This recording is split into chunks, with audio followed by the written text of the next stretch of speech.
19 एप्रिलला आहे अक्षय तृतीया। या दिवशी गजकेशरी योग, रवी योग, अमृत सिद्धी योग आणि धनयोग यांचा महासंयोग होत आहे। हे योग एकत्र आल्यानं आर्थिक अडचणी दूर होऊन प्रगतीचे नवे मार्ग मोकळे होतात असं सांगितलं जातं। या काळात केलेली सुवर्ण खरेदी सुद्धा पिढ्यानपिढ्या समृद्धी टिकवून ठेवण्यास मदत करते। एवढंच नाही तर या दिवशी केलेले काही गुप्त उपाय तुमचं नशीब कायमचं बदलू शकतात। पण एक गोष्ट लक्षात ठेवा, हे उपाय सगळ्यांसमोर नाही तर शांतपणे आणि श्रद्धेनं गुपचूप करावे, तरच त्याचा खरा परिणाम दिसतो।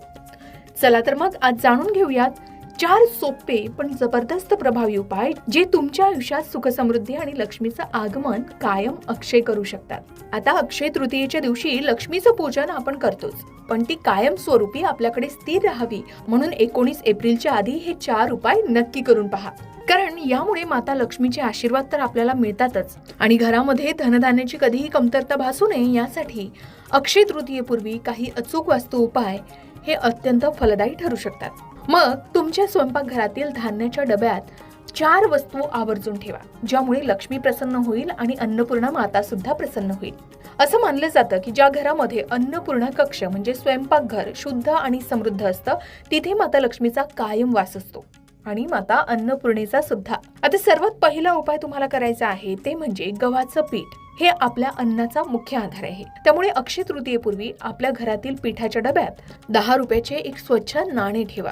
नाणं हे लक्ष्मी मातेचं प्रतीक मानलं जातं आणि पिठात हे नाणं ठेवल्याने अन्नधान्यामध्ये भरभराट होते आणि आर्थिक ओघ वाढतो असा समज आहे। दुसरी महत्त्वाची गोष्ट आहे मीठ, आणि मीठ हे नकारात्मक ऊर्जा दूर करण्यासाठी प्रभावी मानलं जातं, म्हणून मिठाच्या बरणीत 5 लवंगा टाकून ठेवाव्या। लवंगा आणि मिठाचं हे मिश्रण घरातील दारिद्र्यता दूर करते आणि सकारात्मक ऊर्जा आकर्षित करण्यास मदत करते असं म्हणतात। एवढंच नाही तर या उपायाने कर्जातून मुक्ती मिळण्याचेही मार्ग मोकळे होतात असं सांगितलं जातं। तिसरी गोष्ट म्हणजे साखर। साखर ही गोडव्याचं प्रतीक आहे, तर त्या साखरेच्या डब्यामध्ये तुम्हाला दालचिनी टाकायची आहे। दालचिनी हा मसाल्यातील पदार्थ आहे आणि दालचिनी समृद्धी आणि नशिबाचे दरवाजे उघडते असा समज आहे, त्यामुळे साखरेच्या डब्यात दालचिनीचे 2-3 तुकडे टाकून ठेवा। यामुळे कुटुंबातील सदस्यांमध्ये प्रेम वाढतं आणि उत्पन्नाचे नवीन स्रोत निर्माण होतात असंही सांगितलं जातं।